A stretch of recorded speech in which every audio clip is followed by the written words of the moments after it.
इंद्रायणी नदी में आए बड़े पुर के कारण पुणे जिले के आळंदी शहर में जनजीवन प्रभावित हो गया है। नदी पर बने और शहर में प्रवेश कराने वाले चारों पुल पूरी तरह पानी में डूब गए हैं, जिससे आळंदी में आवाजाही खतरनाक हो गई है। आळंदी देवस्थान ने वारकरी और भाविकों से स्पष्ट अपील की है कि जो जहां है वही सुरक्षित रहे और आळंदी की ओर आने की कोशिश बिल्कुल न करे।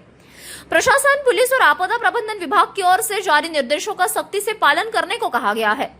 लोगों से अफवाहों पर ध्यान न देने, नदी पात्र, घाट क्षेत्रों और बंद पुलों के आसपास जाने से बचने की अपील की गई है।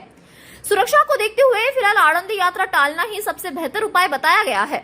क्षेत्र में निगरानी बढ़ा दी गई है और व्यवस्था अलर्ट पर रखी है। वारकऱ्यांना पोलीस प्रशासनातर्फे एक नम्र आवाहन आहे की आपण पाहताय इंद्रायणी नदीला अगदी जोराचा पूर आलेला आहे आणि नदीची पूर पातळी ही नदी ओसांडून वाहत आहे। सकाळी आपण सिद्धबेट आणि आजूबाजूच्या परिसरामध्ये इंद्रायणी नदीच्या काठाला ज्या धर्मशाळा आहेत त्यातील वारकऱ्यांना आपण सुरक्षितता बाहेर काढलेला आहे। अजूनही काही धर्मशाळांमध्ये मोठ्या प्रमाणात पाणी घुसलेलं आहे।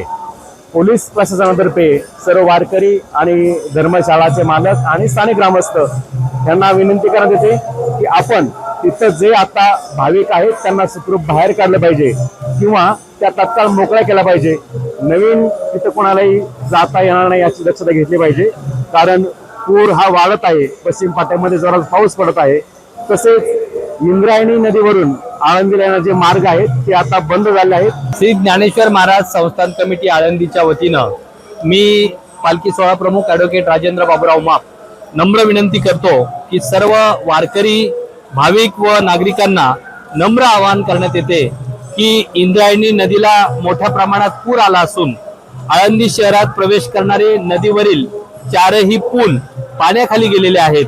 त्यामुळे सध्या आळंदी शहरात येणं सुरक्षित नाही।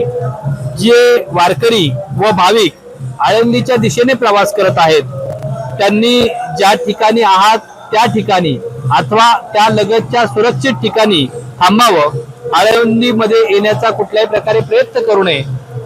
या ठिकाणी पुराची परिस्थिती पाहता आळंदी देवस्थाननं योग्य त्या सर्व दक्षता घेतलेल्या आहेत। महसूल प्रशासन असेल, पोलीस प्रशासन असेल, भाविक भक्त असेल, यांना नम्र आवाहन करण्यात येत आहे की आपण ज्या ठिकाणी असाल त्या ठिकाणी सुरक्षित थांबावं।